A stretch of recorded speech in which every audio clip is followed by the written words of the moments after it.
Muchas gracias. Después de las brillantes ponencias, es muy poco lo que puedo agregar en cuanto a conceptos que, como personas que estoy seguro compartimos esa devoción por las ideas de la libertad, habría poco que podría agregar. Creo que todos sabemos que la condición humana, para poder ser dotada de felicidad, de libertad, de dignidad, requiere de la propiedad privada como uno de los pilares fundamentales de esa condición.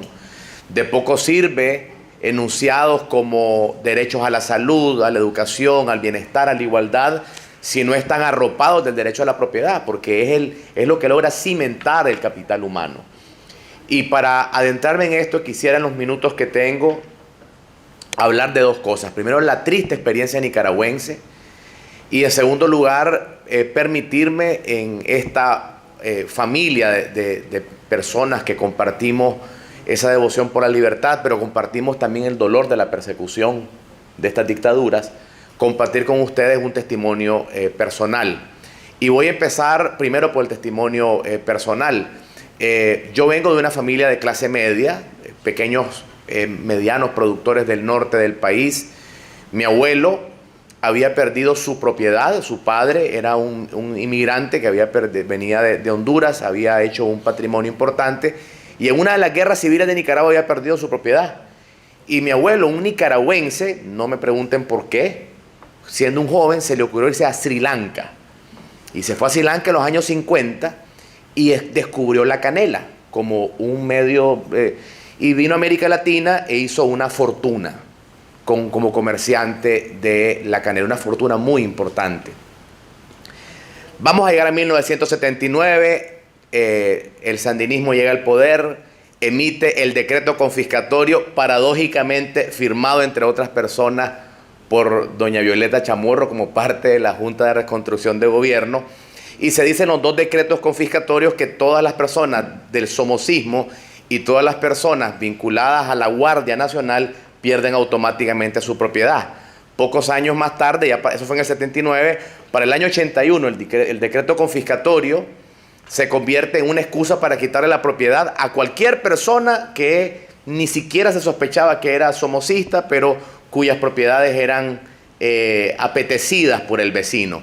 Esto confirma la tesis de Stathis Kalyvas con un libro extraordinario que recomiendo, The Logic of Violence in Civil Wars, la lógica de la violencia en las guerras civiles, que empieza a entender qué dispara las guerras civiles, y con una base de datos de 100 años dice que es básicamente la envidia y los cleavages de una población sobre la otra. Es decir, un sector de la población aprovecha el conflicto civil para robar la propiedad o vengarse del vecino. Realmente los conflictos civiles tienen un enorme sustento en el irrespeto a la propiedad privada. Y mi abuelo, como muchos nicaragüenses, perdió toda su propiedad. Eso llevó que a mis 12 años de edad yo tuviera que venir a Estados Unidos indocumentado. No conocí la fortuna de mi abuelo. Terminé en un centro de refugiados en Texas después de cruzar la frontera entre México y Estados Unidos.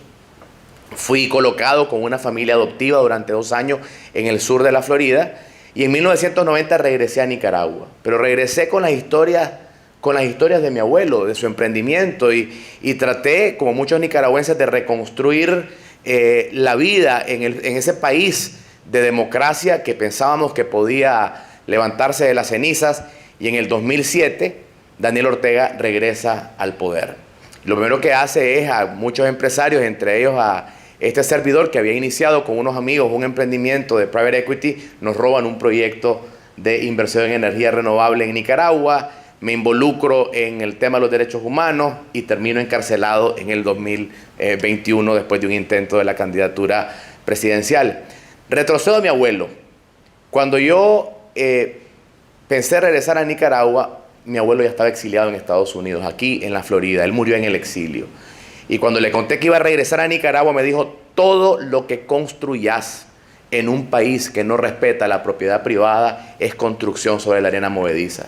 Obviamente no escuché el consejo del abuelo, que murió exiliado en Estados Unidos.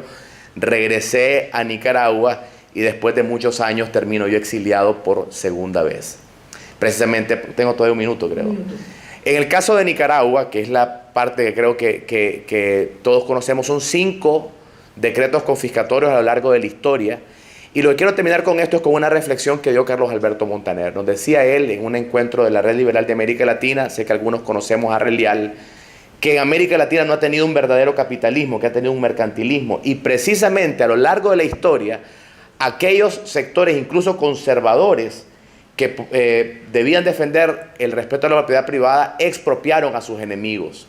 Yo quisiera terminar esta presentación apelando a un nuevo ángulo del cual se habla poco, y es que la propiedad privada también debe ser respetada incluso de aquellos con los cuales nosotros no compartimos las ideas. De la misma forma que se respetan las ideas en el ámbito de los que defienden la libertad de prensa. Porque la libertad realmente es más importante cuando se defiende no con el que piensa como nosotros, sino con los que piensan distinto.